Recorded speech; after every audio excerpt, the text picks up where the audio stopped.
Bonjour, je suis Nicolas Dufresne et vous écoutez La fourmi dans la coquille, le podcast hélicoïdal.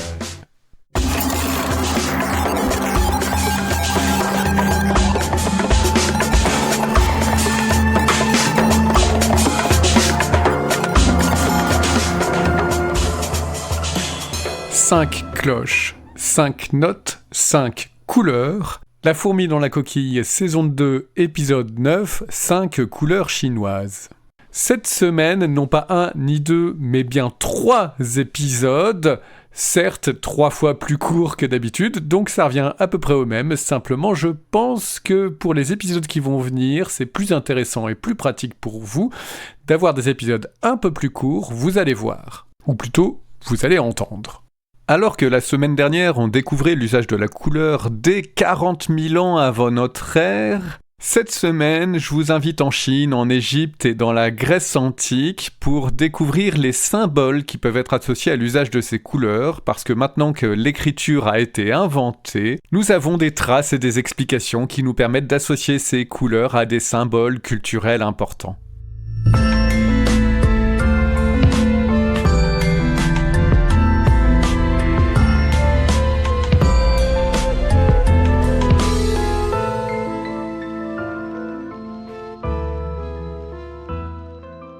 Sima Qian, qui a vécu au 1er siècle avant notre ère, est le premier historien chinois à avoir tenté d'écrire l'histoire de la Chine depuis sa création, ce qu'on appelle le Shiji, qui débute par l'époque de Huangdi.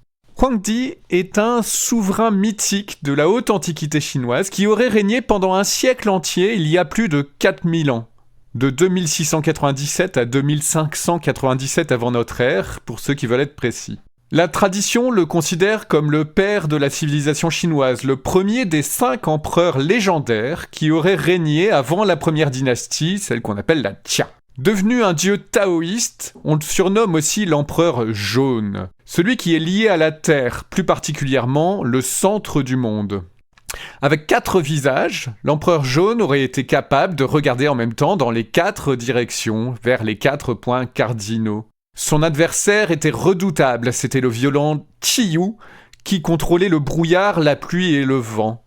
Et c'est en faisant appel à Ba, la déesse de la sécheresse, que l'empereur jaune a pu vaincre Qiyu, et depuis Ba, qui n'est jamais retournée dans le ciel d'où elle venait, cause l'arrêt des pluies partout où elle passe. Ces histoires se passent près du fleuve Jaune, qui est le 2e plus long fleuve de Chine après le Yangtze, et c'est là qu'est née la civilisation chinoise il y a 5800 ans. Il doit son nom, jaune, à la couleur boueuse charriant de grandes quantités d'alluvions qui fertilisent la grande plaine du nord de la Chine, et il est surtout réputé pour ses crues désastreuses et ses nombreux changements de cours tout au long de l'histoire de la Chine. On comprend mieux du coup l'importance de la déesse de la sécheresse dans ce contexte et aussi de la couleur jaune qui est depuis toujours primordiale dans la culture chinoise, qui est devenue la couleur du pouvoir et dont la teinte sur les vêtements a été réservée exclusivement à l'empereur sous les dynasties Ming et Qing, c'est-à-dire entre 1368 et 1912 de notre ère. Le tapis de fonction, que moi-même j'appelle souvent tapis rouge parce que je suis français, il était également jaune en Chine, en fait, avant que l'Occident n'y exerce son influence. Le Qi, le flux d'énergie naturelle qui forme et anime l'univers et la vie, apparaît vers le 10e siècle avant notre ère en Chine. Il apparaît un peu avant ce qu'on appelle les wuxing, qui sont les 5 agents qu'on va associer au Qi, ce flux d'énergie naturelle qui anime l'univers, qui apporte la vie. Ces 5 agents, ces 5 wuxing, sont le métal, le bois, le feu, l'eau, la terre. Ils sont les substances naturelles fondamentales qui permettent ensuite de catégoriser métaphoriquement tous les objets et les phénomènes du monde naturel. Le Qi et les wuxing seront par la suite unifiés avec le yin et le yang qui apparaissent plus tard, au 3e siècle avant notre ère, et qui auront un impact considérable sur l'histoire de la pensée chinoise. Dans ce système de wuxing, les correspondances sont pentanaires, c'est-à-dire qu'elles vont par 5 et elles revêtent une importance capitale qu'on retrouve dans le Huangdi Neiqing, c'est-à-dire le classique interne de l'empereur jaune, le plus ancien ouvrage de médecine traditionnelle qui date des 1er siècles avant notre ère, qui dit, je cite, « L'homme est en union avec la voie céleste, À l'intérieur du corps, il y a 5 viscères en correspondance avec les 5 sons, les 5 couleurs, les 5 époques, les 5 saveurs, les 5 positions. Les 5 sons font référence à la gamme pentatonique de la musique traditionnelle chinoise. Et les 5 couleurs sont blanc pour le métal, vert pour le bois, noir pour l'eau, rouge pour le feu, et jaune, on l'a dit, pour la terre, fertilisée par le fleuve jaune. Le jaune et la terre revêtent une importance particulière. Ils sont situés au centre des 4 autres essences qui peuvent représenter du coup les 4 points cardinaux. Le feu rouge pour l'été et le sud, le métal blanc pour l'ouest et l'automne, l'eau noire pour le nord et l'hiver, et le bois vert pour le printemps et l'est, tandis que la terre jaune sert de pivot central. Ces associations de couleurs et des 5 éléments sont assez différentes des associations dont on a l'habitude ici en Europe. Et ça nous rappelle encore qu'au-delà de l'opposition du blanc et du noir, la symbolique des couleurs est essentiellement culturelle. Le Guanzi, l'encyclopédie des premiers siècles avant notre ère, nous aide à comprendre l'association de ces couleurs, des éléments et de leur symbolique. On y lit « L'empereur jaune, afin d'accorder les 5 cloches, établit les notes de musique et, soufflant fort ou doucement, il nomma ainsi les 5 cloches. La première fut appelée cloche verte au grand son. La seconde, cloche rouge au son solennel. La troisième, cloche jaune dispersant la lumière. La quatrième, cloche blanche aveuglante dans sa brillance. La cinquième, cloche noire rassurante dans sa constance.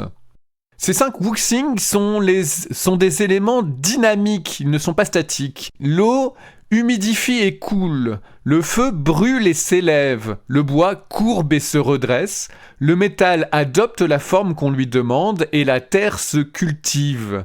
On en tire donc 2 cycles, un cycle créateur et un cycle destructeur de domination. Dans le cycle de génération, dans le cycle créateur, le bois peut être allumé pour produire le feu. Le feu lui-même brûle et produit les cendres qui retournent à la terre, alors que la terre engendre les minéraux et le métal qui peut fondre comme l'eau et qui arrose et fait pousser les arbres et retourne au bois. Et le cycle recommence. Dans le cycle de domination ou de destruction, le cycle inverse, le bois puise la terre qui elle-même absorbe l'eau. L'eau éteint le feu qui fait fondre le métal qui lui-même tranche le bois. On a donc 2 cycles complémentaires et le yin et le yang de leur côté figurent les oppositions binaires comme ces 2 cycles. Le yang domine, il est le chi en mouvement qui augmente tandis que le yin est dominé, il est le chi qui revient à la quiétude. La terre, l'hiver, le deuil et les roturiers sont yin, tandis que le ciel, l'été, la naissance et les nobles sont yang. Le rouge, qui est masculin, actif et chaud, est yang, tout comme le blanc éclatant, alors que le noir et le bleu, froid, sont féminins.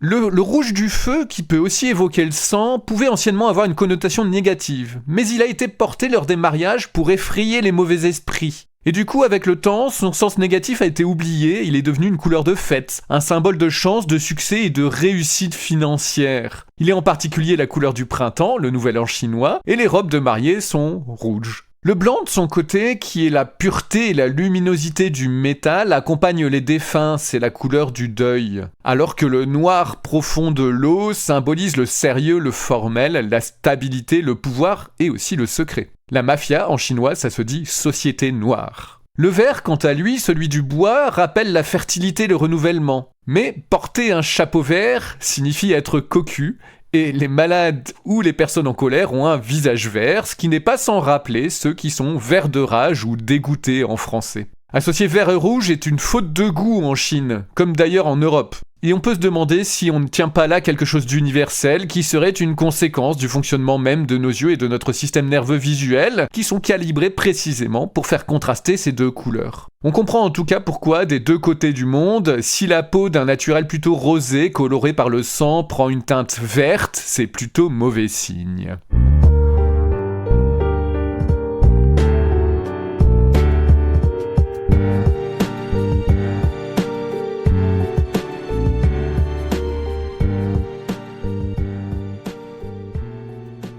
Dans le prochain épisode, on traverse le continent eurasiatique pour aller jusqu'en Afrique et en Égypte. On change pas de période, on reste à l'Antiquité et on découvre les couleurs de l'Égypte antique, le berceau du premier pigment artificiel.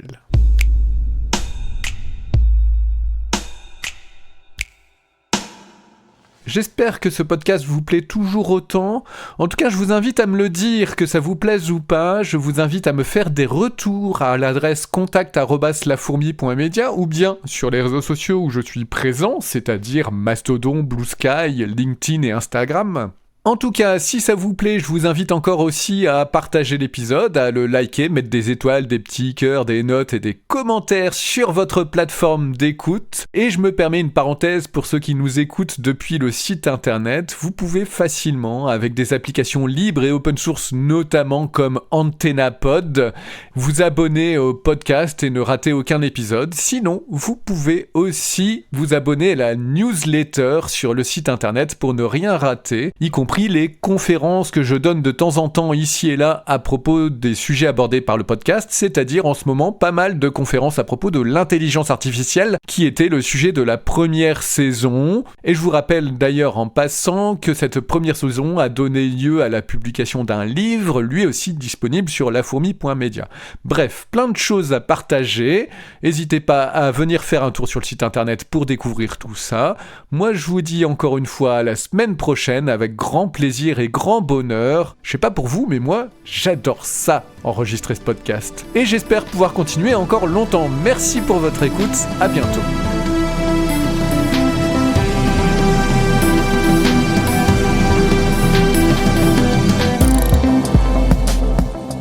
C'était La fourmi dans la coquille, le podcast hélicoïdal par Nicolas Dufresne.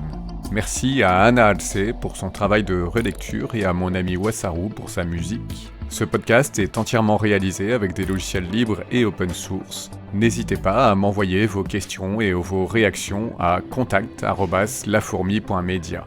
Si vous avez aimé cet épisode, vous pouvez soutenir le podcast sur lafourmi.media où vous pourrez faire un don et nous rejoindre sur les réseaux sociaux ou vous abonner à la lettre d'information du podcast.